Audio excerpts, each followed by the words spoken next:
పరుగు పందెంలో 10 మంది పరిగెడుతున్నారు. ఎంతమంది ఫస్ట్ వస్తారు? ఆ ఒక్కదానివి ఈరోజు నువ్వు అయిపోను గాక. ఇప్పుడు ఆమె చెప్పు గట్టిగా. ఆ ఒక్కడివి నువ్వు అయిపోను గాక. ఆ ఒక వ్యక్తిగా బయట ఉన్న వాళ్ళని దేవుడు మార్చును గాక. దేవుడు కొన్ని నిమిషాలు ఈ హాల్ అంతా కూడా బెతెస్దా కోనేరుగా మార్చేశాడు. ఆమె చెప్తారు అనుకున్నా. మీరు దేనికి ఆమె చెప్పాలో దానికి ఆమె చెప్పరు. ఆశీర్వాదాలు అనగానే మీకు తెలియకుండానే మీ నోట్లో చాలా వచ్చేస్తుంది. అంటే దాని అర్థం ఏంటో తెలుసా? మీరు ఆశీర్వాదాలకి అలా అలవాటైపోయారు. నా ప్రియ సహోదరి సహోదరుడా వినండి, దేవుడు మనకిచ్చే ఆశీర్వాదాలు మనం ఎంతకాలం ఉంచుకుంటామో ఊడబీకుంటామో మనకు తెలియదు. కానీ ఈ రోజు నుంచి మీరు దేవుడిని ఏమడుగుతారో తెలుసా? యేసయ్యా నన్ను ఆత్మలో బలపరచు. ఏమడగాలి? ఆత్మలో బలపరచు అని అడగాలి. దేవుడిచ్చే ఆశీర్వాదాలు మన దగ్గర ఎంతకాలం ఉంటాయో ఊడబీక్కుంటామో మనకు తెలియదు. కానీ నువ్వు ఆత్మలో బలపడిన రోజున ఈ ఇహలోకంలో ఏం జరిగినా నువ్వు కుడికైనా ఎడమకైనా తొట్టిల్లకుండా అంతము వరకు నమ్మకమైన భక్తి చేస్తావు. అలా ఎప్పుడైతే నువ్వు అంతవరకు నమ్మకమైన భక్తి చేస్తావో నిత్య జీవానికి నువ్వు వారసుడివి వారసురాలివి అవుతావు. జీవ గ్రంథంలో నీ పేరు లిఖించబడుతుంది. ఈ రోజు నుంచి నువ్వు చేయాల్సిన ప్రార్థన ఏంటో తెలుసా? యేసయ్యా నా భర్తని, నా భార్యని, నా పిల్లల్ని ఆత్మలో బలంగా తయారు చేయని చెప్పి దేవుడిని అడగాలి ఈ రోజు నుంచి నువ్వు. కాబట్టి మళ్ళీ చెప్తున్నాను, ఆమెను అనడానికి సిద్ధంగా ఉండండి. దేవుడు కొన్ని నిమిషాలు ఈ హాల్ అంతా కూడా బెతెస్దా కోనేరుగా మార్చేశాడు. ఆనాడు ఆ బెతెస్దా కోనేరులో ఎవరైతే ముందు దిగిన వరకు ఏమొచ్చింది కదా? కానీ ఈ బెతెస్దా కోనేరులో ఎవరైతే దేవుడి వాక్యాన్ని చాలా శ్రద్ధగా కొన్ని నిమిషాలు వింటారో వారి జీవితాలలో దేవుడు ఆశీర్వాదాన్ని రప్పించబోతున్నాడు. కాబట్టి జాగ్రత్తగా వినండి. వాస్తవానికి మేము పుట్టుకతోనే క్రైస్తవులం కాదు. మాది ఒక చౌదరి కుటుంబం, కమ్మ కులం. మీకు తెలుసు అనుకుంటున్నాను. మీరు అడగొచ్చు, అంజలి ఇక్కడ నువ్వు నీ కులం పేరు ఎందుకు చెప్పావు? దానికి ఒక కారణం ఉంది. సమాజంలో ఎప్పుడో ఒక మాట మనకు వినపడుతూ ఉంటుంది.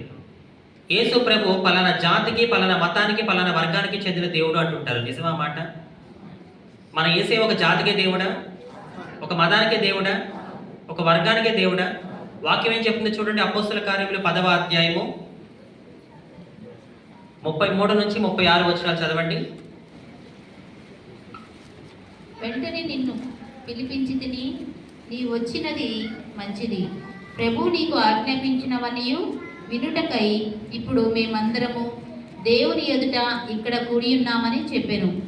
అందుకు పేతురు నోరు తెరిచి ఇట్లనెను, దేవుడు పక్షపాతి కాడని నిజముగా గ్రహించి ఉన్నాను. నా ప్రియ సహోదరి సహోదరుడా, నేను ప్రకటిస్తున్న యేసయ్యకి పక్షపాతం లేదు.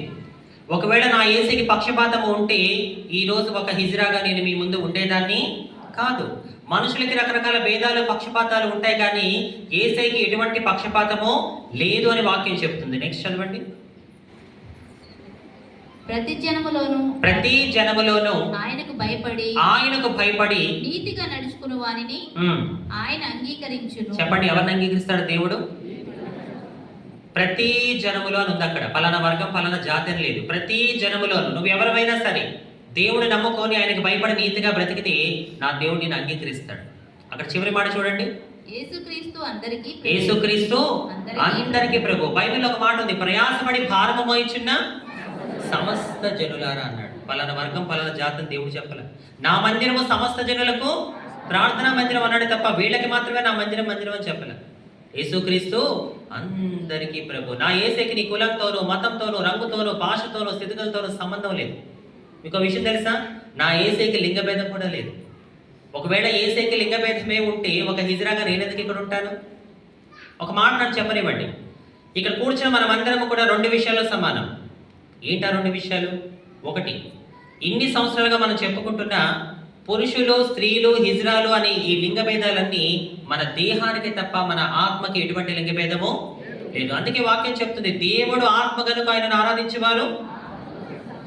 మన ఆత్మలో మనకేమైనా భేదం ఉందా? 2వ విషయంలో మనం ఎలా సమానం అంటే, మీరు చెప్పండి, ప్రతి మనిషిని దేవుడు ఎవరి పోలికలో చేశాడు? ఒక పురుషుడిగా మీరు ఒక మనిషి, ఒక మనిషిగా మీరు దేవుని స్వరూపం. ఒక స్త్రీగా మీరు కూడా మనిషి, ఒక మనిషిగా మీరు కూడా దేవుని స్వరూపం. ఒక హిజ్రాగా నేను కూడా మనిషిని, ఒక మనిషిగా నేను కూడా దేవుడి పోలికై ఉన్నాను. మన స్వరూప విషయంలో మనకేమైనా భేదం ఉందా? మన ఆత్మ విషయంలో మనకేమైనా భేదం ఉందా? ఈ 2 విషయాల్లో మనం సమానమైన నమ్మిన వాళ్ళు చప్పట్లు కొడుతూ గట్టిగా దేవుడు కనపరచండి. లోక కళ్యాణంలో ఆయన వరుడుగా వస్తుంటే వధువెవరు? సంఘం అంటే స్త్రీలేనా? ఎవరున్నారు సంఘంలో? స్త్రీలు ఉన్నారు, పురుషులు ఉన్నారు, నపుంసకులు ఉన్నారు, అందరూ ఉన్నారు. లోక కళ్యాణంలో ఆయన వరుడైనప్పుడు సంఘంలో ఉన్న మనం అందరం కూడా వధువుగా ఉన్నప్పుడు ఇంకా ఆడ మగ హిజ్రా అనే భేదాలు ఎక్కడున్నాయి నా ప్రియ సహోదరి సహోదరుడు?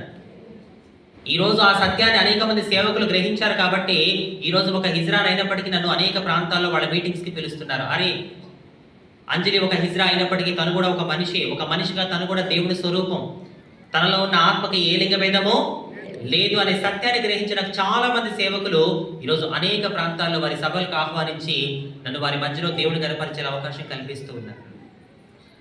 నేను చాలా రోజుల క్రిందట సోషల్ మీడియాలో అనుకుంటా ఒకటి చదివాను. నేను చదివిన చోట ఏమని రాస్తుందంటే, మన భారతదేశంలో కులాలు అనే భేదం లేకుండా అందరికీ సమానంగా దక్కింది ఏంటో తెలుసా?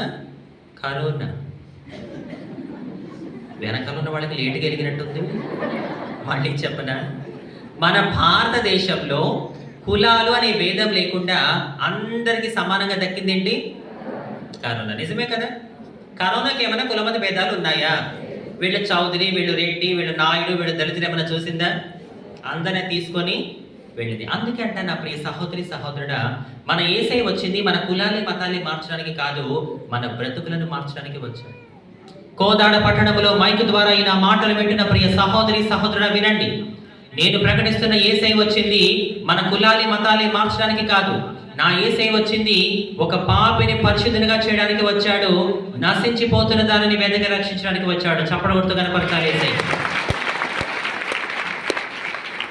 అందుకని ఇక్కడ నేను నా కులం పేరు చెప్పాను.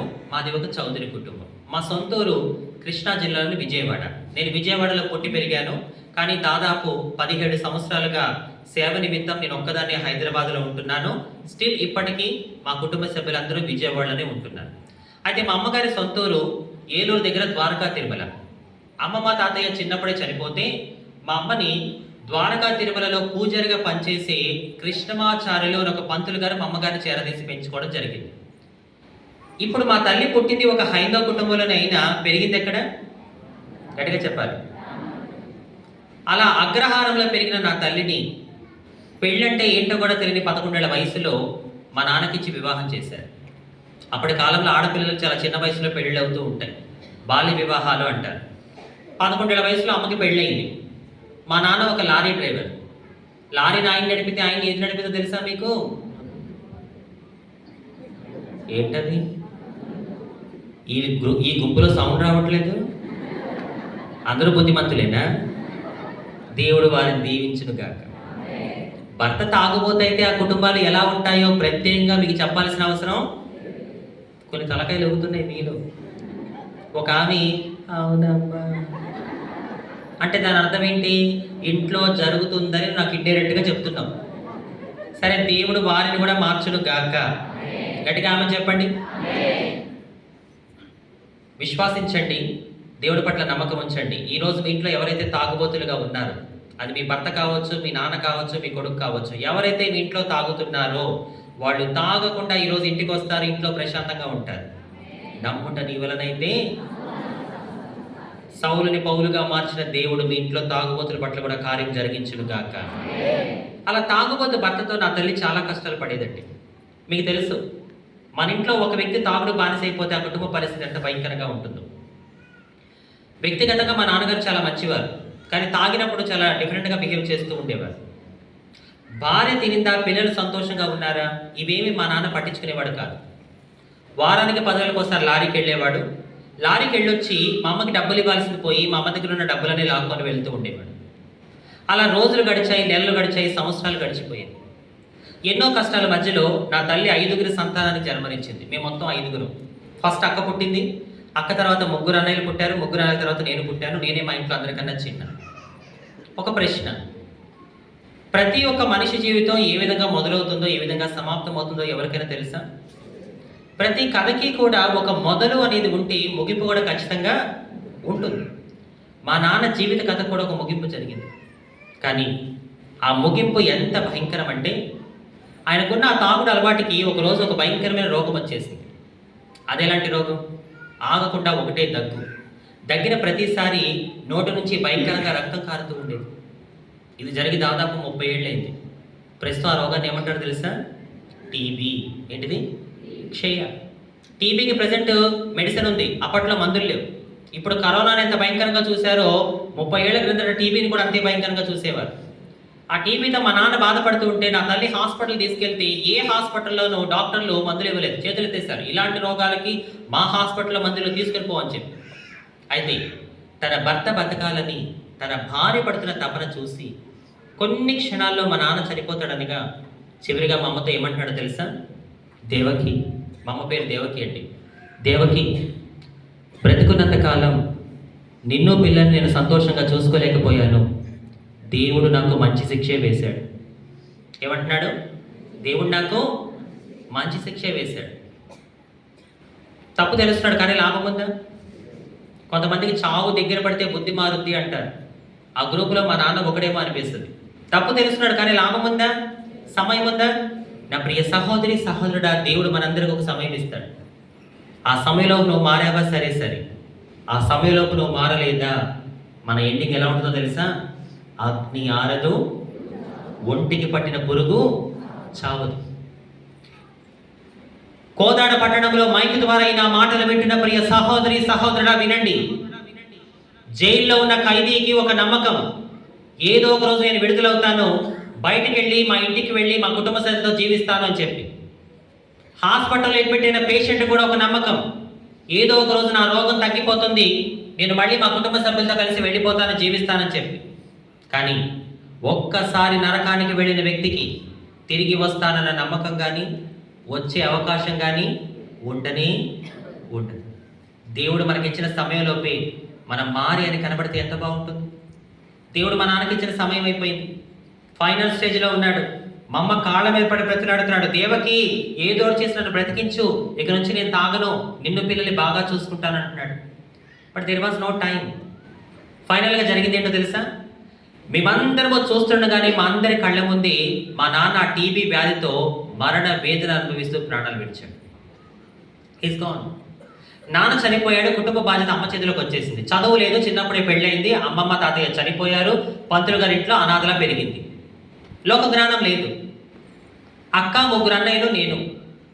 మా ఐదుగురిని పోషించడం మా అమ్మకు ఒక సవాల్ అయిపోయింది. కొన్ని సందర్భాల్లో పూట గడమే కష్టంగా ఉండేది. భయంకరమైన ఆర్థిక ఇబ్బందులు, ఎన్నో శ్రమలు. చచ్చిపోతే బాగుంటుంది కదా, ఎందుకు ఈ శ్రమలు అనుకున్న సందర్భాలు. అంతా అయిపోయింది అనుకున్నప్పుడు లోక రక్షకుడైన యేసయ్య మా కుటుంబానికి ప్రవేశించాడు. నా ప్రియ సహోదరి సహోదరుడా, నువ్వు ఎప్పుడైతే అంతా అయిపోయింది అని అనుకుంటావో అప్పుడే దేవుడు తన పని మొదలు పెడతాడు. చప్పట్లు కొట్టండి నమ్మిన వాళ్ళు. నువ్వు ఎప్పుడైతే అంతా అయిపోయింది, నా పరిస్థితి అంతా అయిపోయింది, నా కుటుంబ స్థితి అంతా అయిపోయింది అని చెప్పి నువ్వు ఎప్పుడైతే అనుకుంటావో that is the right time to God. అదే సరైన సమయం దేవుడికి. ఇశ్రాయేలు ప్రజలు ఐగుప్తు బానిసత్వం నుండి విడిపించబడి ముందుకు వెళ్తూ ఉన్నారు. వెనకాల శత్రువులు తరుగుతున్నారు. ముందు ఎర్ర సముద్రం, వెనక్కి వెళ్దామా శత్రువులు చంపేస్తారు, ముందుకెళ్తే ఎర్ర సముద్రం మునిగి చచ్చిపోతాం. ఏం చేయాలో అర్థం కాక వాళ్ళు అనుకున్నది ఏంటో తెలుసా? అంతా అయిపోయింది, మన పని అయిపోయింది అనుకున్నారు. కానీ వాళ్ళంతా అయిపోయింది అనుకున్నారు. అప్పుడే ఆయన తన పని మొదలు పెట్టి నా యేసయ్య ఎర్ర సముద్రాన్ని పాయలుగా చేసేసాడు. చప్పట్లు కొట్టాలి గట్టిగా దేవుడు. నేను అదే అంటున్నా, నువ్వు ఎప్పుడైతే అంతా అయిపోయింది అనుకుంటావో అప్పుడే నువ్వు ఊహించని విధానంలో దేవుడు నీ పట్ల కార్యం చేయడం మొదలు పెడతాడు. నువ్వు ఊహించలేవు, తట్టుకోలేవు. అమ్మో, నేను నమ్ముకున్న యేసయ్య ఈ రకంగా కూడా నాకు సహాయం చేయగలడా అన్న ఆశ్చర్యపోయే విధంగా దేవుడు నీ పట్ల కార్యం చేస్తాడు. అలాంటి సందర్భమే మా కుటుంబంలో వచ్చింది. భయంకరమైన శ్రమలు, ఆర్థిక ఇబ్బందులు, చచ్చిపోతే బాగుంటుంది అనుకున్నప్పుడు యేసయ్య మా కుటుంబంలోకి వచ్చాడు. హైందవ కుటుంబంలో పుట్టిన నా తల్లి పెరిగింది ఎక్కడని చెప్పాను? ఒక పంతులు గారు మా అమ్మగారిని పెంచుకున్నారని చెప్పాను కదా. ఎప్పుడైతే బ్రాహ్మణ కుటుంబంలో పెరగడం మొదలు పెట్టిందో మా అమ్మ, ఆమెకు కూడా అవే పద్ధతులు వచ్చేసాయి. ఒక మాట ఉంది కదా, 6 నెలలు సహవాసం చేస్తే వాళ్ళు వీళ్ళవుతారు అన్నట్టుగా ఆ బ్రాహ్మణ కుటుంబంలో పెరిగి ఉండి తిని ఆమెకి అవే విధానాలు. ఏంటి ఆ విధానాలు? ఊడ్చిన చోటే పస్తాలు ఊడుస్తూ ఉంటుంది, కడిగిన చోటే పస్తాలు కడుగుతూ ఉంటుంది, ఎక్కడ తీసిన వస్తువు అక్కడే పెట్టాలి, అంతా నీట్గా శుభ్రంగా ఉండాలి. మా అన్నయ్య వాళ్ళు బయటకు వెళ్తే స్నానం చేస్తే కానీ ఇంట్లోకి రానిచ్చేది కాదు. మా పక్కింట్లో ఉండే ఆంటీ వాళ్ళకి అర్థమయ్యేది కాదు మేము చౌదరి కుటుంబం వారు, బ్రాహ్మణ కుటుంబం వారు. కొన్ని సందర్భాల్లో మా పక్కింట్లో ఉండే ఆంటీ వాళ్ళు వచ్చి మమ్మల్ని అడుగుతూ ఉండేవారు, దేవకమ్మ మీరు చౌదరి కుటుంబం వారా, బ్రాహ్మణ కుటుంబం వారా? అవేం పూజలు? ఎరిగేమో తిరుగుతానే ఉంటుంది, చేసే పూజలు చేస్తానే ఉంటావు, వారంలో ఏదో ఒక రోజు ఉపవాసం అంటాం. అంటే అమ్మ ఒక పంతులు గారింట్లో పెరిగేసరికి ఆ విధానాలన్నీ ఆమెకు అలవాటు అయిపోయి అదే విధానంలో మమ్మల్ని కూడా పెంచడం మొదలుపెట్టింది. కానీ ఇక్కడ అద్భుతం ఏంటో తెలుసా? మా కుటుంబంలో మొదటిగా క్రీస్తుని తన సొంత రక్షకుడిగా అంగీకరించింది మా అమ్మగారే. మీరు ఆశ్చర్యపోవచ్చు, అదేంటి అంజలి, మీ అమ్మ ఒక హైందవ కుటుంబంలో పుట్టిందన్నావు, బ్రాహ్మణ కుటుంబంలో పెరిగిందన్నావు, ఎంతో నిష్టగా నియమంగా ఉండేదన్నావు. అలాంటి మీ అమ్మగారు మీ ఇంట్లో మొదటిగా యేసయ్యని నమ్ముకున్నారా? ఎస్. మా ఇంట్లో ఫస్ట్ టైం ఎవరైనా యేసు ప్రభుని నమ్ముకున్నారంటే అది అమ్మే. అమ్మ తర్వాత మేమందరం కూడా మెల్లగా సత్య మార్గాన్ని నడుచుకోవడం మొదలుపెట్టాం, తెలుసుకోవడం మొదలుపెట్టాం. అది ఎలా జరిగింది? మేము యేసు ప్రభుని ఎలా నమ్ముకున్నామో చెప్పే ముందు యేసు ప్రభుని నమ్ముకున్న తర్వాత ఏం జరిగిందో ఒక సందర్భం మీతో చెప్తాను. మేము ఎప్పుడైతే దేవుడు నమ్ముకొని చర్చికి వెళ్ళడం మొదలు పెట్టామో మా చుట్టాల్లో చాలా మంది మాతో మాట్లాడడం మానేశారు. మీరు ఆ దేవుడు నమ్ముకున్నారు, మీకు మాకు సంబంధం లేదు అన్నట్టుగా. అయినా సరే నా తల్లి యేసుని నమ్ముకున్న తర్వాత శ్రమలు వస్తాయి. ఆ శ్రమలు వచ్చినప్పుడు ఎలా ఉండాలి? ఇందాకే వాక్యం చదువుకున్నామా?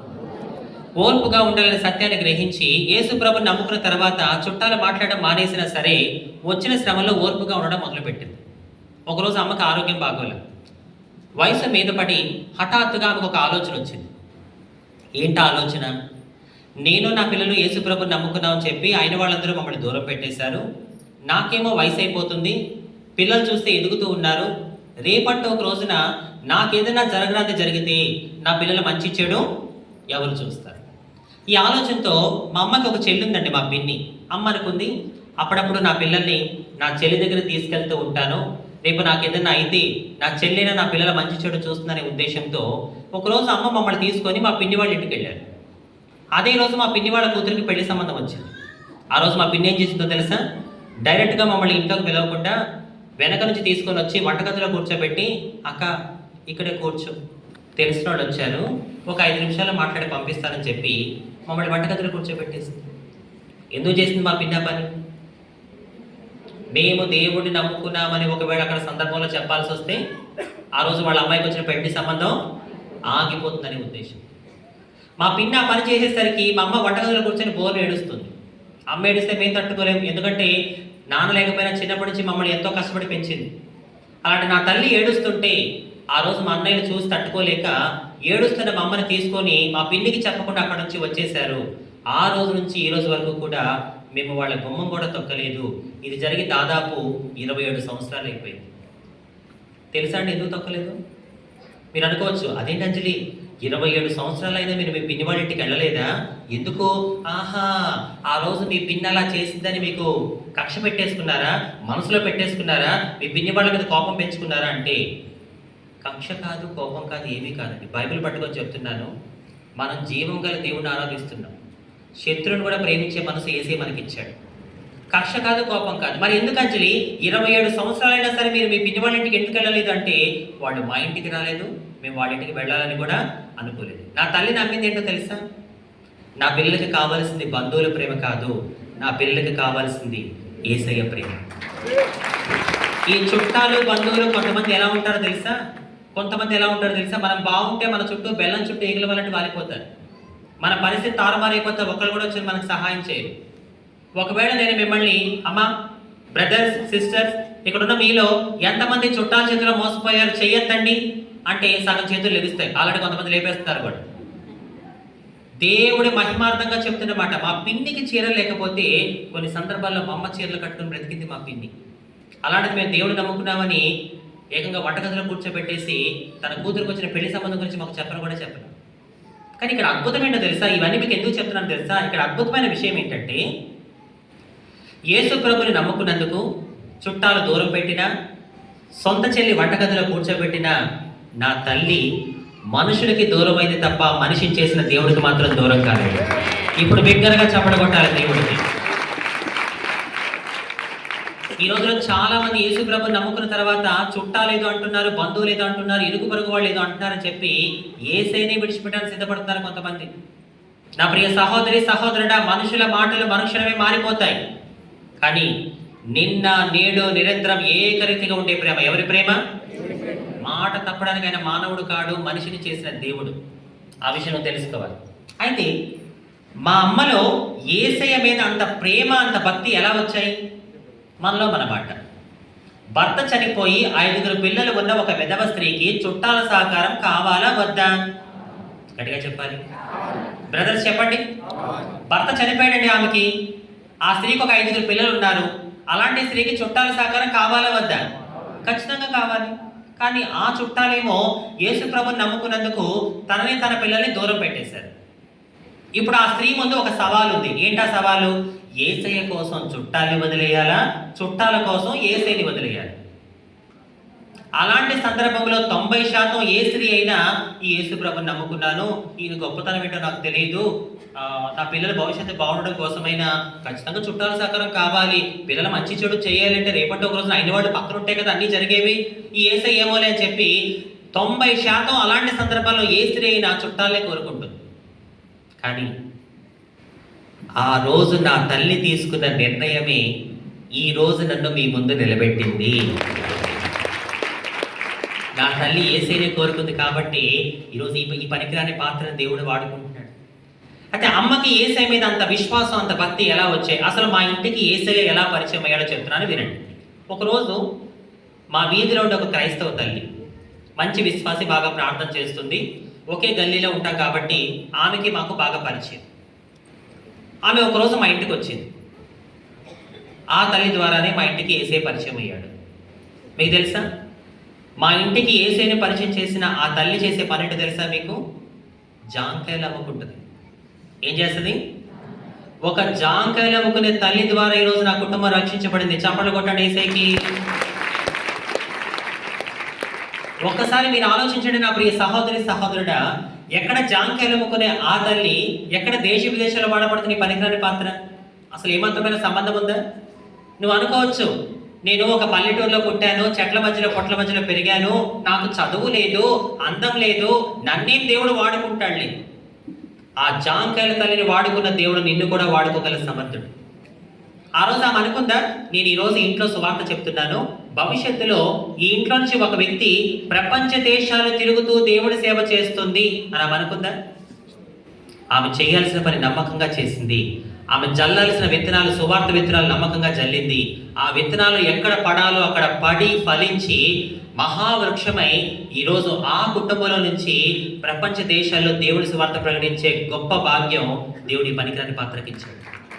నా ప్రియ సహోదరి సహోదరుడా, నువ్వు చెప్పే 4 మాటలు ఏ కుటుంబాన్ని రక్షిస్తాయో, ఏ వ్యక్తిని సేవకుడుగా సేవకురాలుగా మలుస్తాయో మనకి తెలియదు. నేను అదే అంటున్నా, ఆ జాంకాయల తల్లిని వాడుకున్న దేవుడు ఈ రాత్రి నిన్ను కూడా వాడుకును గాక. ఒక బెచ్చగత్తె స్థితిని మార్చిన దేవుడు ఈ రాత్రి నీ స్థితిని కూడా మార్చును గాక. 2 చేతులు ఆకాశాన్ని చూపించి బిగ్గరగా విశ్వాసంతో చప్పట్లు కొట్టాలి. ఒక బెచ్చగత్తె స్థితిని మార్చిన యేసయ్య ఈ రాత్రి నా స్థితిని కూడా మార్చు తండ్రి అని విశ్వాసంతో చప్పట్లు కొట్టాలి నువ్వు.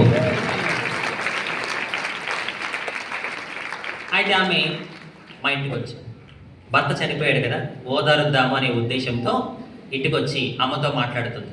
దేవకి, నీ భర్త చనిపోయాడు, నీ పిల్లల భవిష్యత్తు బాగుండాలి అంటే ఒక్కసారి చర్చికి రా.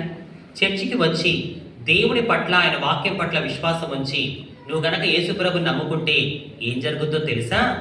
ఈ ఇహలోకంలో, ఈ లోకంలో ఎన్ని శ్రమలు వచ్చినా వాటిని ఎదుర్కొనే ధైర్యం యేసయ్య నీకు ఇస్తాడు అని చెప్పింది. చాలా మంది సువార్త చెప్తారు, యేసుప్రభుని నమ్ముకోండి, మీ కష్టాలు పోతాయి, మీరు లక్షాధికారులు అయిపోతారు, మీరు కోటీశ్వరులు అయిపోతారు. కొంతమంది అయితే యేసుప్రభుని నమ్ముకోండి, మీకు ఏ కష్టము రాదు, ఏ బాధ రాదు అంటుంటారు. అలాంటి మాటలు నమ్మకండి, అదంతా తప్పుడు బోధ. యేసుప్రభుని నమ్ముకున్న తర్వాత నీ జీవితంలో ఏ కష్టం రాదు, ఏ బాధ రాదు అని ఎవరైనా చెప్తున్నారు అంటే అదంతా కూడా ఫేక్ గాస్పల్. ఒక మాట చెప్తాను వినండి, యేసయ్యని నమ్ముకోకముందు నీ జీవితంలో శ్రమలు ఉంటాయి, యేసయ్యని నమ్ముకున్న తర్వాత కూడా నీ జీవితంలో శ్రమలు ఉంటాయి.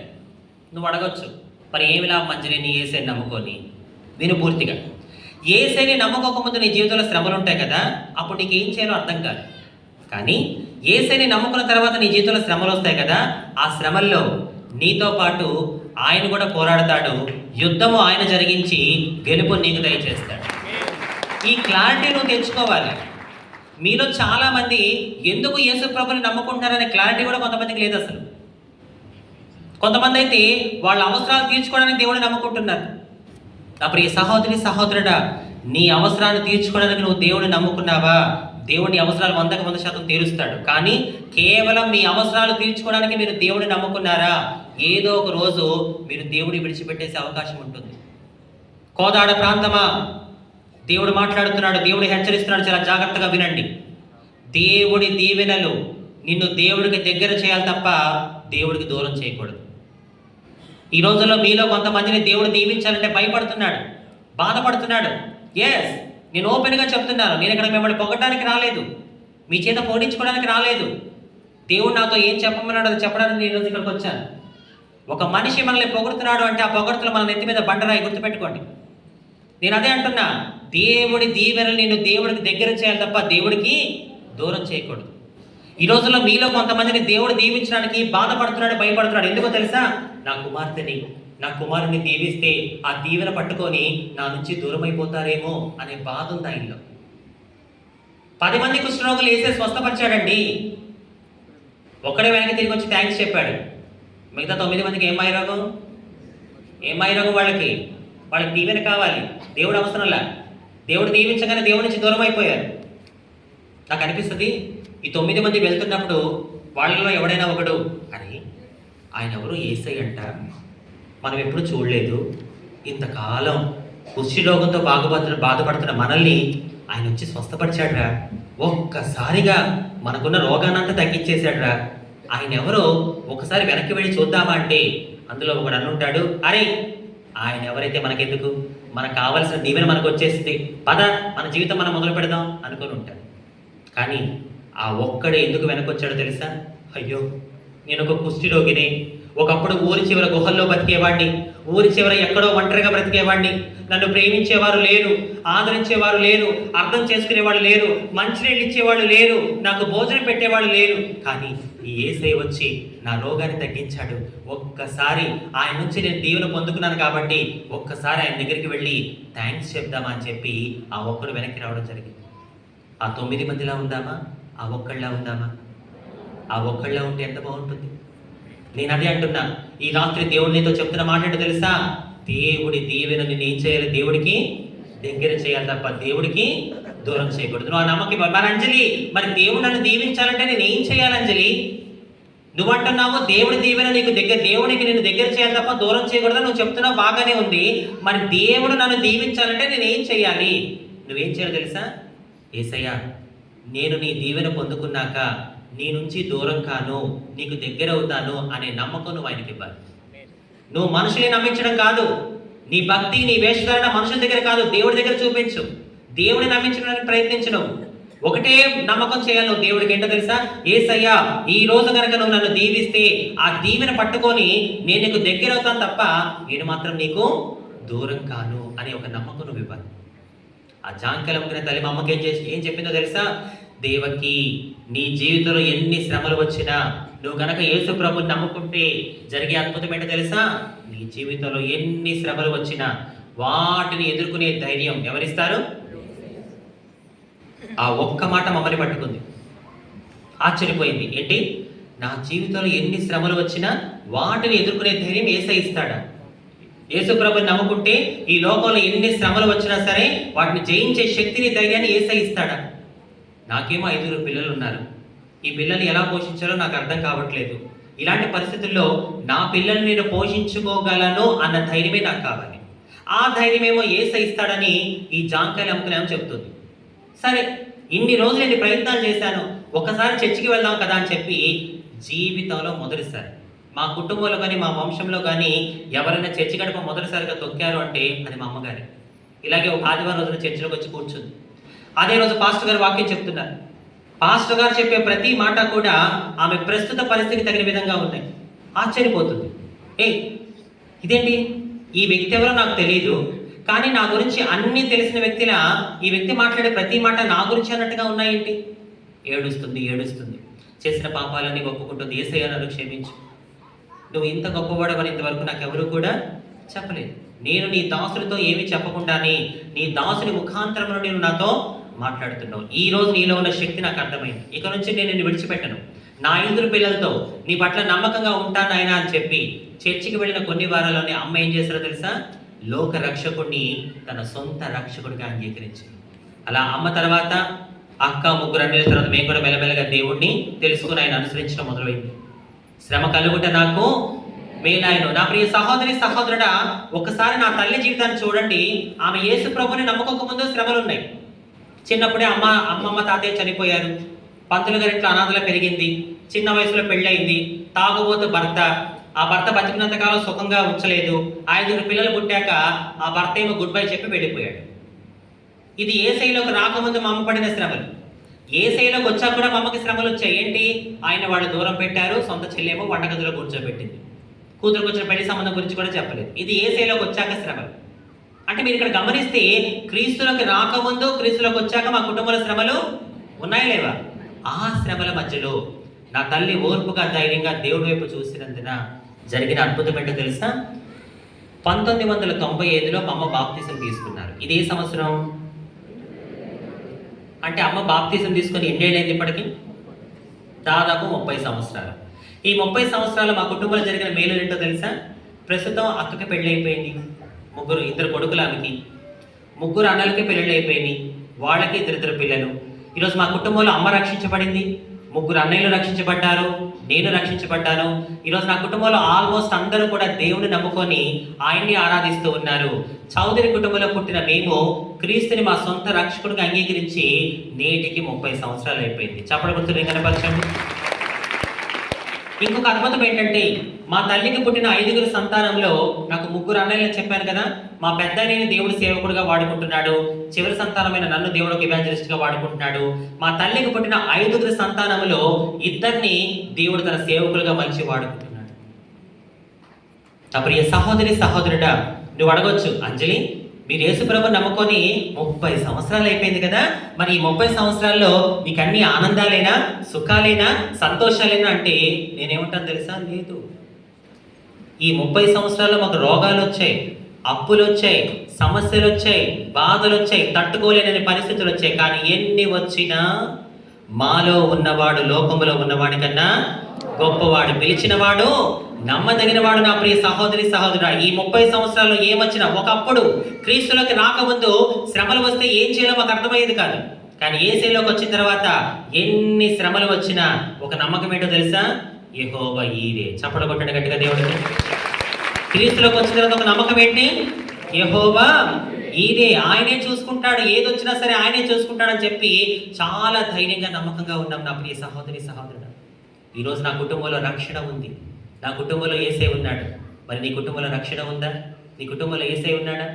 ఒక ప్రశ్న, అంజలి మా ఇంట్లో అందరూ రక్షించబడ్డారు, మా ఇంట్లో రక్షించబడకుండా ఒక్కళ్ళు కూడా లేరు అన్న కుటుంబాలు చేయి చూపించండి. మా ఇంట్లో అందరూ బాప్తీసం తీసుకున్నారు, మా ఇంట్లో బాప్తీసం తీసుకోకుండా మా కుటుంబంలో ఎవ్వరూ లేరు అన్న ఫ్యామిలీలు ఉంటే ఒకసారి చేయి చూపించాలి. 1 2 3 4 5 6 7 8 తిప్పి తిప్పి కొడితే 20 కుటుంబాలు లేవు. మరి వాటి కూడా అదర్స్, మిగతా వాళ్ళ సంగతి ఏంటి? నా కుటుంబానికి సొంత ఇల్లు ఉంది, అదే నా కుటుంబానికి మేలు అనుకుంటున్నావా? నాకు బ్యాంక్ బ్యాలెన్స్ ఉంది, స్థలాలు ఉన్నాయి, పొలాలు ఉన్నాయి, అదే నాకు నా కుటుంబానికి మేలు ఆశ్రమం చెప్పి నువ్వు అనుకుంటున్నావా? నా ప్రియ సహోదరి సహోదరుడా, నీ సొంత ఇల్లు నిన్ను నీ కుటుంబాన్ని పరలోకానికి చేర్చదు. నీ బ్యాంక్ బ్యాలెన్స్, నీ స్థలాలు, నీ పొలాలు, నీ ప్రాపర్టీ నిన్ను నీ కుటుంబాన్ని పరలోకానికి చేర్చవు. నిన్ను నీ కుటుంబాన్ని పరలోకానికి చేర్చేదేంటో తెలుసా?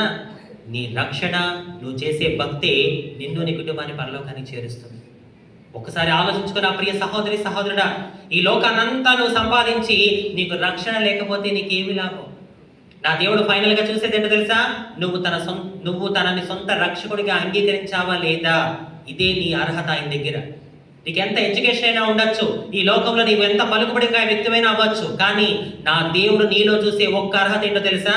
ఈ బిడ్డ కోసం నేను త్యాగం చేశాను, నా త్యాగాన్ని బిడ్డ గుర్తించి నన్ను తన సొంత రక్షకుడిగా అంగీకరించాడా లేదా? ఇది ఆయన నీలో చూసేది. మరి ఆ అర్హత నీకుందా? ఈరోజు అనుకుంటున్నావా యేసుప్రభు నమ్ముకున్న నా దగ్గర ఏమీ లేదని చెప్పి నువ్వు అనుకుంటున్నావా? ఒకరోజు ఒక తమ్ముడు ఫోన్ చేసి చెప్పిన మాట, అక్క అంజలక్క నేను యేసుప్రభు నమ్ముకున్నానని చెప్పి నా దోస్తులందరూ కూడా నన్ను ఎగతాళి చేస్తున్నారక్క అన్నాడు. నేనన్నా ఏమంటారా నాన్న అంటే, వాళ్ళు అంటారక్క, అరే నువ్వు యేసుప్రభుని నమ్మినావు కదరా, ఏమిచ్చాడా నీ యేసయ్య నీకు? నీ ముఖానికి సొంతూళ్ళలో సొంతలు కూడా లేదు అంటారంట. కొంతమందికి సొంతూళ్ళలో సొంతిల్లు లేదే అని బాధ, కొంతమందికి సొంతిల్లు నుండి సమాధానం లేక బాధ. కానీ ఈరోజు నాకు నా కుటుంబానికి ఏమున్నా ఏమి లేకపోయినా 30 సంవత్సరాలుగా దేవుడిని నమ్ముకొని మేము ఆయన ఆరాధిస్తూ ఉన్నాం. అన్నీ ఉన్నా దేవుడికి స్తోత్రం, ఏమీ లేకపోయినా దేవుడికి స్తోత్రం. ఈరోజు నువ్వు అనుకుంటున్నావా యేసు ప్రభువుని నమ్ముకున్న నా దగ్గర ఏమీ లేదు అని బాధపడుతున్నావా? ఒక మాట చూపిస్తాను రండి. 1 తిమోతి 6వ అధ్యాయము, 1 తిమోతి 6వ అధ్యాయము 5-7 వచనాలు. చెడిపోయిన మనసు కలిగి సత్యహీనులై దైవభక్తి లాభసాధనం అనుకుని మనుషుల వ్యర్థ వివాదములను కలుగుచున్నవి. సంతుష్టి సహితమైన దైవభక్తి గొప్ప లాభసాధనమై ఉన్నది. మనం ఈ లోకములోనికి ఏమీ తేలేదు, దీనిలో నుండి ఏమీ తీసుకొని పోలేదు. నీ 7 వారాల నగలు నీతో వచ్చేస్తాయి అనుందా మీ బైబిల్లో? మీ స్థలాలు, పొలాలు, మీ బ్యాంక్ బ్యాలెన్స్లు, వాటి కాగితాలు మీతో వచ్చేస్తాయి అనుందా? మరి అక్కడ ఏమనుంది? మనం ఈ లోకంలోనికి ఏమీ తేలేదు, దీనిలో నుండి ఒక్క రూపాయి కూడా మన వెంట రాదు. ఆఖరికి మీలో కొంతమంది ముక్కు పుల్లలు పెట్టుకున్నారు, తడ మెరిసిపోతున్నాయి కొంతమంది ముక్కు పుల్లలు అయితే. ఆఖరికి నువ్వు పెట్టుకున్న ముక్కు పుల్లతో సహా ఇక్కడ విడిచిపెట్టి వెళ్ళిపోవాల్సిందే. నా ప్రియ సంగమా, నా ప్రియ కోదాడ పట్టడమా, ఆలోచించండి. మనిషి వచ్చినప్పుడు ఏమీ తేలేదు, వెళ్ళేటప్పుడు ఏమీ కూడా తీసుకొని వెళ్ళడు. మనిషి అనేవాడు మట్టిలో నుంచి వచ్చాడు కాబట్టి చివరికి ఏమైపోవాల్సిందే? మన్నైపోవలసిందే. ఆత్మ దేవుడి దగ్గర చేరాల్సిందే. కోదాడ పట్టణంలో మైక్ ద్వారా ఇలా మాటలు వింటున్న ప్రియ సహోదరి సహోదరుడా వినండి. ఈ రాత్రికాల సమయంలో నీకు యేసు కావాలా, కాసు కావాలా?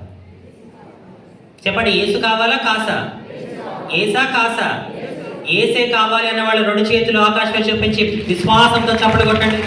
విశ్వాసంతో నాకు ఏసే కావాలి, నిత్య జీవాన్ని ఇచ్చే ఏసే నాకు ముఖ్యమైన వాడు విశ్వాసంతో చప్పట్లు కొట్టాలి. ఒక్కసారి ఆలోచించండి నా ప్రియ సహోదరి సహోదరుడా.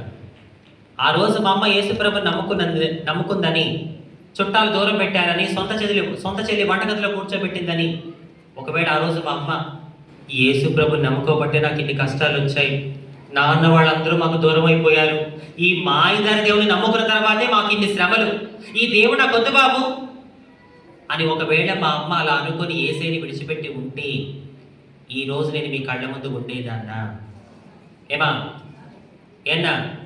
ఉండేదన్నా? అన్ని శ్రమలలో కూడా నా తల్లి ధైర్యంగా ఓర్పుగా దేవుడి వైపు చూసింది కాబట్టి జరిగిన అద్భుతం ఏంటో తెలుసా? తన కడుపును పుట్టిన ఒక హిజ్రానైన నన్ను ఈరోజు దేవుడు ఇంత అద్భుతంగా వాడుకుంటున్నాడు. మీలో ఎంతమంది పిల్లలు ఉన్నారు? పిల్లలు ఉన్న అమ్మా నాన్న, నాకు పిల్లలు ఉన్నారమ్మా, నా తల్లిదండ్రులు చేయి చూపించండి. ఫాదర్స్, మదర్స్, థ్యాంక్ యూ, దించేసేయండి. అమ్మా నాన్నలు, ఈ సువార్త సభలో దేవుడు మీ అందరికీ ఒక వాగ్దానం ఇస్తున్నాడు. ఏంటో తెలుసా? నా తల్లి పడిన శ్రమలలో తన ఓర్పుగా ధైర్యంగా ఉన్నందున తన కడుపున పుట్టిన ఒక హిజ్రానైన నన్నే దేవుడు ఈరోజు ఇంత దాకా వాడుకుంటే, ఇంత అద్భుతంగా నా జీవితాన్ని దీవిస్తే, తల్లిదండ్రులు, పేరెంట్స్ వినండి. యేసు ప్రభుని నమ్ముకున్న తర్వాత మీ జీవితంలో ఎన్ని శ్రమలు వచ్చినా మీరు ఓర్పుగా ధైర్యంగా ఉండి మీ భక్తిని కాపాడుకున్నారా? జరిగే అద్భుతం ఏంటో తెలుసా? రానున్న దినాల్లో దేవుడు మీ కొడుకులని కూతుళ్ళని దీవించబోతున్నాడు. మీ మనవళ్ళని మనవరాల్ని ఆశ్రయించబోతున్నాడు. మీ తరతరాలని నా దేవుడు దీవించబోతున్నాడు. దేవుడి కృప పొందిన ఒక సేవకురాలుగా చెప్తున్నాను. మన కోదాడ పట్టణం నుండి ప్రపంచ దేశాలలో సేవ చేసేవారిని, ఉద్యోగం చేసేవారిని, చదువుకునే వారిని ఈ కోదాడ పట్టణం నుండి నా యేసయ్య లేపును గాక. మన కోదాడ ప్రాంతం పేరు ప్రపంచ దేశాలలో వినబడును గాక. విశ్వాసంతో చప్పడబడుతూ దేవుని కనపరచాలి. నా కుటుంబంలో, నా వంశంలో ఎవరైనా ప్రపంచ దేశాలు తిరుగుతూ దేవుడి సువార్త ప్రకటించగలుగుతున్నారు అంటే ఆ గొప్ప ధన్యత ఈ పనికిరాని పాత్రకు దేవుడు ఇచ్చాడు. నేను అదే అంటున్నా, నా తరాన్ని దీవించిన దేవుడు, నా వంశాన్ని దీవించిన దేవుడు, నా తల్లి గర్భన పుట్టిన వారిని దీవించిన దేవుడు, మీ గర్భాన పుట్టిన వారిని కూడా దేవుడు దీవించును గాక. మీరు అడగొచ్చు, అంజలి శ్రమ కలుగుట నాకు మేలాయనని చెప్పి ఒక చిన్న మాట తీసుకొని చాలా బాగా మాట్లాడావు అంజలి. కానీ ఎన్నాళ్ళు ఈ శ్రమలు? ఎన్ని రోజులు, ఎన్ని నెలలు, ఎన్ని సంవత్సరాలు? యేసు ప్రభుని నమ్ముకున్న నాటి నుంచి నేటి వరకు నేను శ్రమలు అనుభవిస్తూనే ఉన్నాను. ఇంకెంతకాలం అంజలి నా శ్రమ నాకు మేలయ్యేది అనే ప్రశ్న మీలో రావచ్చు. మీకున్న శ్రమ ఎంతకాలమో దానికి సమాధానం అంజలి చెప్పలేదు.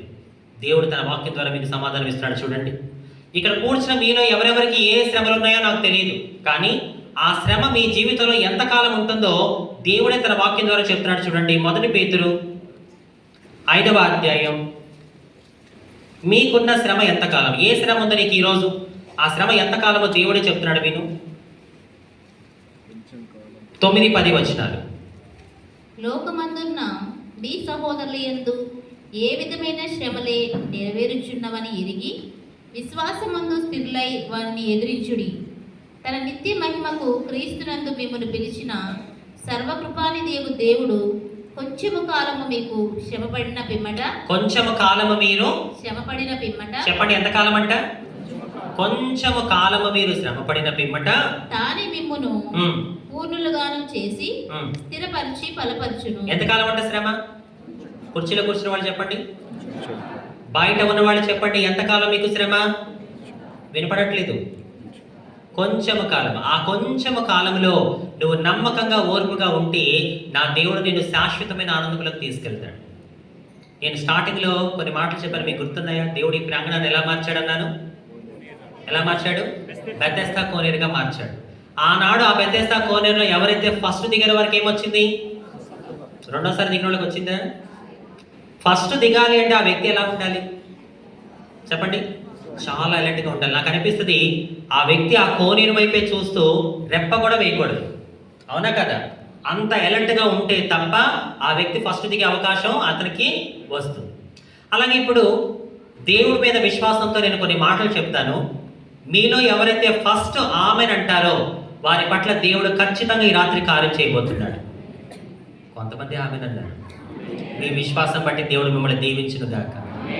సరే చెప్తున్నాను, ఆమెన్ అనడానికి రెడీగా ఉండండి. Are you ready? 1 2 3 చెప్పనివ్వండి. మీ ఆశ బంగారం కాను, నేను ఇంకేం చెప్పలేదుగా. సరే, మీ ఇంట్లో ఉంటున్న అప్పులు కొంచెం కాలమే. ఆమె చెప్పాలి గట్టిగా.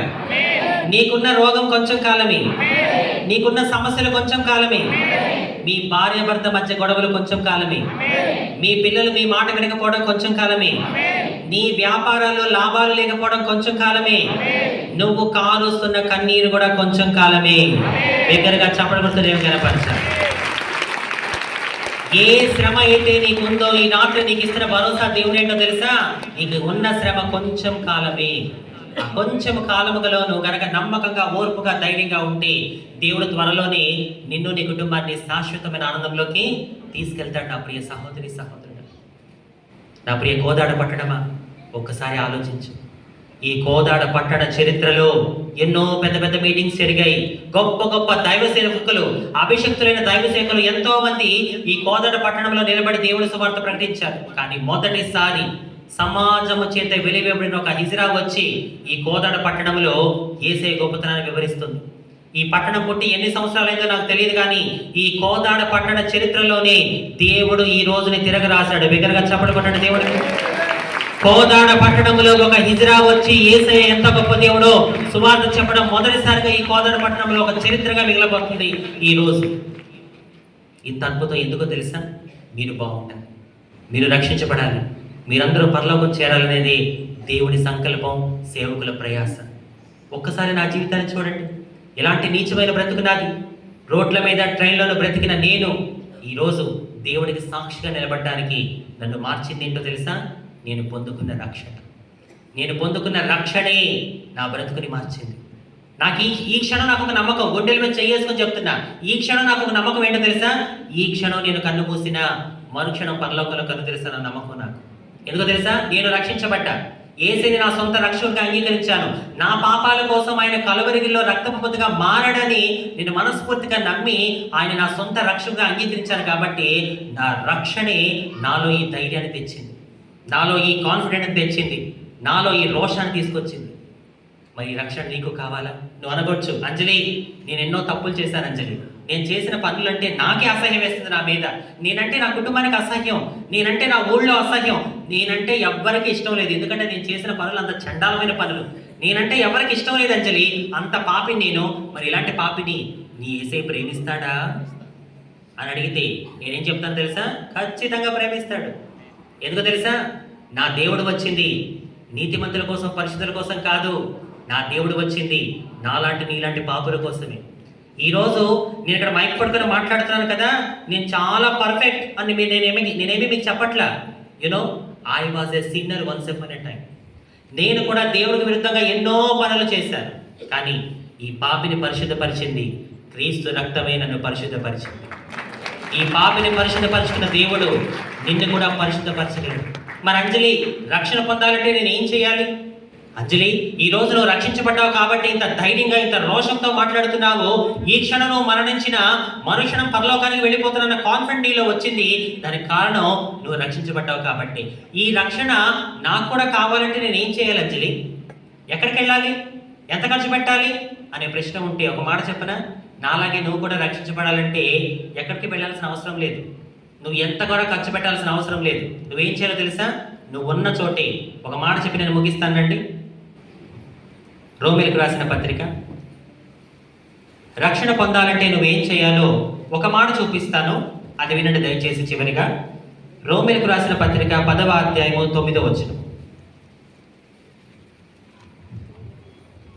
యేసు ప్రభువని నీ నోటితో ఒప్పుకొని, వినండి, రక్షణ పొందాలి అని ఎవరైతే మనస్ఫూర్తిగా కోరుకుంటున్నారో వాళ్ళు ఏం చేయాలో వినండి. వాక్యం చెప్తుంది, యేసు ప్రభువని నీ నోటితో ఒప్పుకొని దేవుడు మృతులలో నుండి ఆయనను లేపినని నీ హృదయమందు విశ్వసించిన ఎడల నీవు రక్షింపబడుదువు. కొంతమందికి బైబిల్ భాష అర్థం కాదు, మీకు అర్థమయ్యేటట్లు చెప్తారు. మీరు కూడా నాలాగే రక్షించబడాలి అంటే నాలో ఉన్న కాన్ఫిడెంట్, నాలో ఉన్న ఈ ధైర్యం నేను పొందుకున్న రక్షణ ద్వారానే వచ్చింది. ఆ రక్షణ మీకు కూడా కావాలి అంటే మీరేం చేయాలో తెలుసా? మీరున్న చోటే మనస్ఫూర్తిగా యేసే దేవుడి కుమారుడు, ఆయన ఈ లోకానికి వచ్చి నేను పొందాల్సిన శిక్షను ఆయన పొంది నా కోసం ఆయన కలువరిగిలో రక్తముద్దగా మారి మరణించి 3వ రోజు సజీవంగా తిరిగి లేచి ఆయన నా కోసం స్థలము సిద్ధపరుస్తున్నాడు అని నువ్వు ఉన్న చోటే విశ్వసించగలిగితే, నమ్మగలిగితే ఈ బిచ్చగత్తిని రక్షించుకున్న దేవుడు ఈ రాత్రి నిన్ను కూడా రక్షించుకును గాక. నా ప్రియ సహోదరి సహోదరుడా, నా యేసయ్య నిన్ను నన్ను రక్షించడానికి వచ్చిన రక్షకుడు. రక్షకుడు ఎవరికి అవసరం అంజలి? ఒక రోగికి ఒక డాక్టర్ అవసరం ఎంతైతే ఉందో, ఒక పాపికి ఒక రక్షకుడి అవసరం కూడా అంతే ఉంది. చప్పడు కొట్టండి యేసయ్యకి గట్టిగా. నా ప్రియ సహోదరి సహోదరుడా, ఒక రోగికి ఒక డాక్టర్ అవసరం ఎంతైతే ఉంటుందో, ఒక పాపికి ఒక రక్షకుడి అవసరం కూడా అంతే ఉంటుంది. పాప అంటే ఎవరు? అసలు పాపి అని ఎవరినంటారు చెప్తారు. పాపి అని ఎవరినంటారో తెలుసా? దేవుడు మనిషిని ఎంతో ప్రేమతో ఎంతో ఇష్టంతో తన స్వరూపంలో చేసుకొని ఆ మనిషికి దేవుడు చెప్పిన మాట అంటే తెలుసా? నాన్న, సృష్టిని అంతా కూడా నా నోటి ద్వారా చేశాను, కానీ నిన్ను మాత్రం స్వయంగా నా స్వహస్తాలతో నా స్వరూపంలో చేసుకున్నాను. నువ్వంటే నాకు చాలా ఇష్టం రా బంగారం, నువ్వంటే నాకు ఎంతో ప్రేమ, కాబట్టి నువ్వేం చేస్తావో తెలుసా? నేనెంతో ఇష్టంతో నా స్వరూపంలో నా చేతుల ద్వారా నేను చేసుకున్నాను, కాబట్టి నువ్వేం చేయాలంటే నాకు నచ్చినట్టుగా బ్రతికితే చాలు నాన్న అని దేవుడు మనిషి చెప్పాడు. ఆ మనిషి ఏం చేశాడో తెలుసా? దేవుడి స్వహస్తాలతో చేయబడిన ఆ మనిషి ఏం చేశాడో తెలుసా? దేవుడికి నచ్చినట్టుగా జీవించకుండా తనకు నచ్చినట్టుగా జీవిస్తూ దొంగతనం, వ్యభిచారం, అబద్ధం, మోసం, హత్య అని ఇలాంటివన్నీ చేస్తూ దేవుడికి వ్యతిరేకంగా జీవించడం మొదలు పెట్టేశాడు ఆ మనిషి. మనందరికీ బాగా తెలిసిన విషయం, ఇక్కడున్న ప్రతి ఒక్కరికి బాగా తెలుసు. ఏంటి ఆ విషయం? మంచి చేస్తే స్వర్గానికి వెళ్తాం, చెడు చేస్తే నరకానికి వెళ్తాం. ఇక్కడ కూర్చున్న మనలో తప్పు చేయని వాళ్ళు ఎవరు? మీరు చెప్పండి. తప్పు చేసిన వ్యక్తికి శిక్ష పడాలా వద్దా? పడాలి అన్న వాళ్ళు చేయి చూపించండి. తప్పు చేసిన వ్యక్తి ఖచ్చితంగా శిక్షించబడాలన్న వాళ్ళు చేయి చూపించండి. థ్యాంక్ యూ, దించేసేయండి. మరి మనలో తప్పు చేయని వాళ్ళు ఎవరు? అలా తప్పు చేసి ఆ మనిషి నరకానికి వెళ్ళకూడదని దేవుడు ఏం చేస్తాడో తెలుసా? అయ్యో నాన్న, నా స్వహస్తాలతో ఎంతో ప్రేమతో నేను చేసుకున్నాను, కానీ నువ్వేమో నాకు వ్యతిరేకంగా జీవిస్తూ నరకానికి వెళ్ళిపోతున్నావు, నువ్వు నరకానికి వెళ్ళడం నాకు ఇష్టం లేదని చెప్పి ఆయన ఏం చేశాడంటే తన ఏకైక కుమారుడైన యేసయ్యని ఈ లోకానికి రక్షకుడిగా పంపించాడు. ఆ రక్షకుడు ఏం చేశాడంటే మనమందరము చేసిన తప్పులకి, మనం పొందాల్సిన పాపానికి, మనం నరకానికి వెళ్ళిపోకుండా ఉండాలని ఆ తప్పులన్నీ యేసయ్య తన మీద వేసుకొని మనం పొందాల్సిన శిక్షను ఆయన పొంది ఆ నరకం నుండి దేవుడు మనల్ని ఏం చేశాడు? తప్పించాడు. ఇప్పుడు ఆ యేసయ్య మనకి ఏమవుతాడు? రక్షకుడు. అవును యేసయ్యా, నా పాపాల కోసం నువ్వు ఈ లోకానికి వచ్చావు. నేను చేసిన తప్పులకి, నేను చేసిన పాపాలకి ఖచ్చితంగా నేను నరకానికి వెళ్ళిపోవలసిందే. కానీ అలాంటి నన్ను నువ్వు రక్షించావు కాబట్టి నువ్వే నా రక్షకుడివి, నువ్వే నాకు నిత్య జీవాన్ని దయచేసేవాడివి అని ఎవరైతే మనస్ఫూర్తిగా నమ్ముతారో వారికి ఖచ్చితంగా పరలోకానికి వెళ్ళే అవకాశం దేవుడు ఇస్తాడు. మీకు విషయం చెప్పనా? ఈ ఇహలోకంలో మనిషి తనకున్న జ్ఞానాన్ని బట్టి, శక్తిని బట్టి, స్థితిగతులను బట్టి ఏదైనా చెప్పుకునే అవకాశం ఉంది.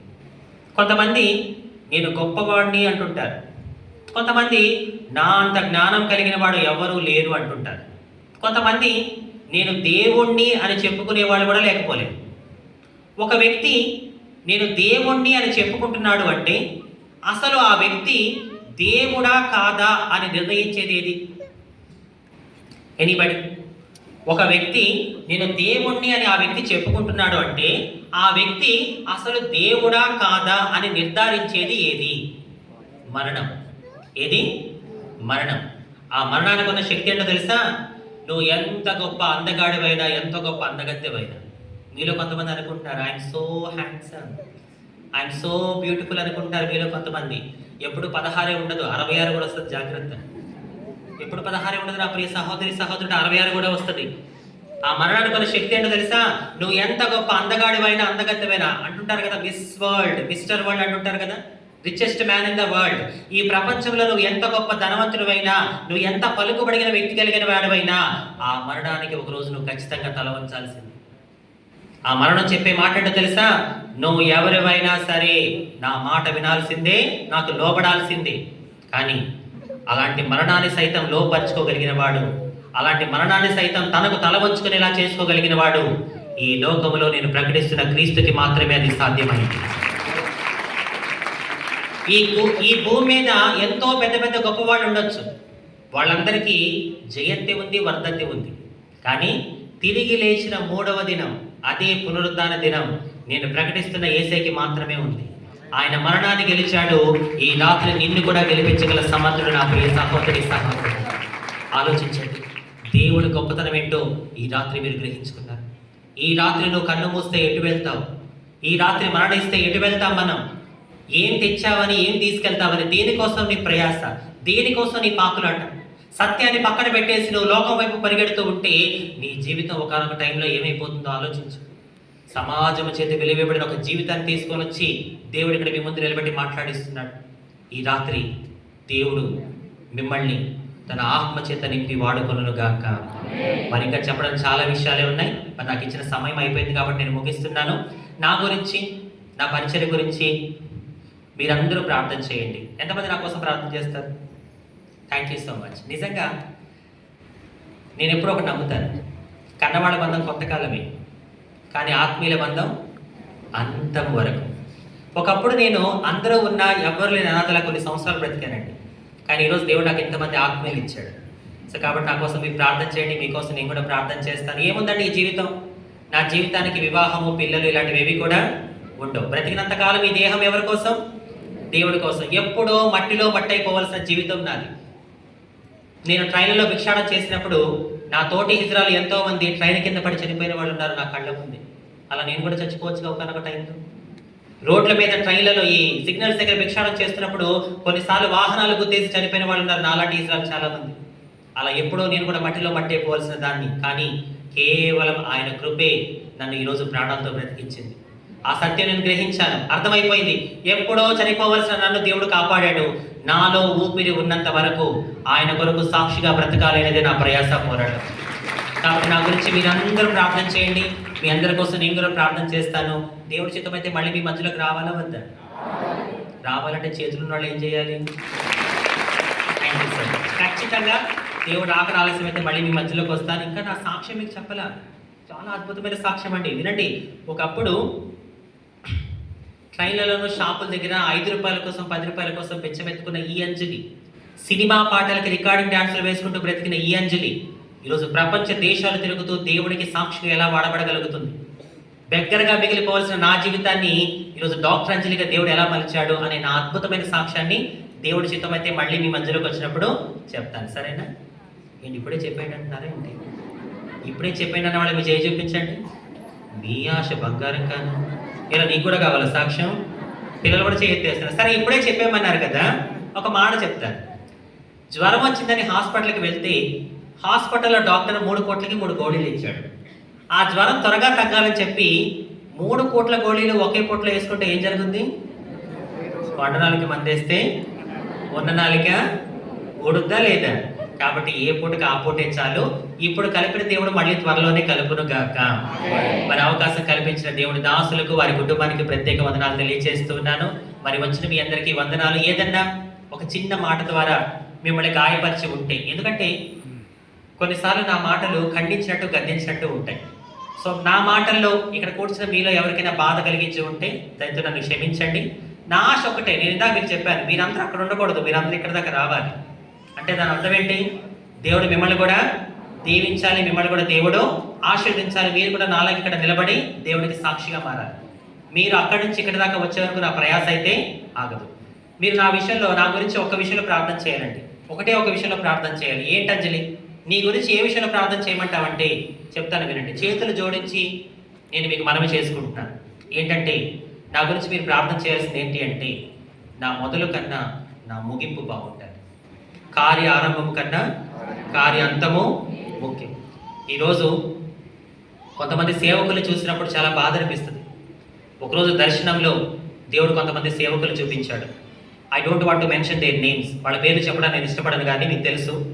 ఆ సేవకులు ఆరంభంలో చాలా అద్భుతంగా ఉన్నారు, కానీ అంతానికి వచ్చేసరికి వాళ్ళ సాక్ష్యాన్ని కోల్పోయారు. వాళ్ళని చూసినప్పుడు చాలా బాధ అనిపిస్తుంది. ఏంటి యేసయ్యా అని చెప్పి భయం వేస్తుంది నాకు. నేను అందుకే దేవుడిని అడిగాను, దేవా నా ఆరంభం కన్నా నా అంతం చాలా అద్భుతంగా ఉండాలి, నా మొదలు కన్నా నా ముగింపు చాలా కరెక్ట్గా ఉండాలని చెప్పి. మీరు నా గురించి ఏదైనా ప్రార్థన చేసేది ఉంది అంటే ఒకటే ప్రార్థన చేయండి, అయ్యా యేసయ్యా అంజలి నువ్వు ఎంత ఉన్నతంగా తీసుకెళ్ళినా తన గతాన్ని మర్చిపోకుండా తన మొదలు కన్నా తన ముగింపు చాలా అద్భుతంగా ఉండేలా కాపాడుతండి అని ఆ ఒక్క విషయంలో మీరు అందరూ ప్రార్థన చేయండి. మీ అందరికీ మనస్ఫూర్తిగా thank you so much from the bottom of my heart to each and every one. మరి కోదాడ పట్టణంలో మరి నాకు ఇలాంటి జీవితంలో ఉన్న నాకు ఇంత గొప్ప అద్భుతం దయచేసినందుకు, ఇంత గొప్ప అవకాశం ఇచ్చినందుకు మరి మీ అందరికీ కూడా ప్రతి ఒక్కరికి పేరు పైన వందనాలు తెలియజేస్తున్నాను. దేవుడి కృపా కాపుదల మీకు ఎల్లప్పుడూ తోడుగా ఉండును గాక. ఇప్పటి వరకు నేను మాట్లాడిన ప్రతి మాట ద్వారా సమస్త మహిమ ఘనత ప్రభావములు మన యేసయ్యకి మాత్రమే కలుగును గాక. ఆయన మాత్రమే హెచ్చబడాలి, నేను తగ్గబడాలి. Thank you so much from the bottom of my heart to each and every one. ప్రతి ఒక్కరికి వందనాలు. మీరు లేచి నిలబడితే మీ కొరకు ప్రార్థన చేస్తాను. అందరూ ఆ పాట వస్తుంది, అక్కడికే వస్తుంది. అర్థమైంది. నేను మర్చిపోయినా మీరు మర్చిపోరు కదా. అందరూ లేచి నిలబడి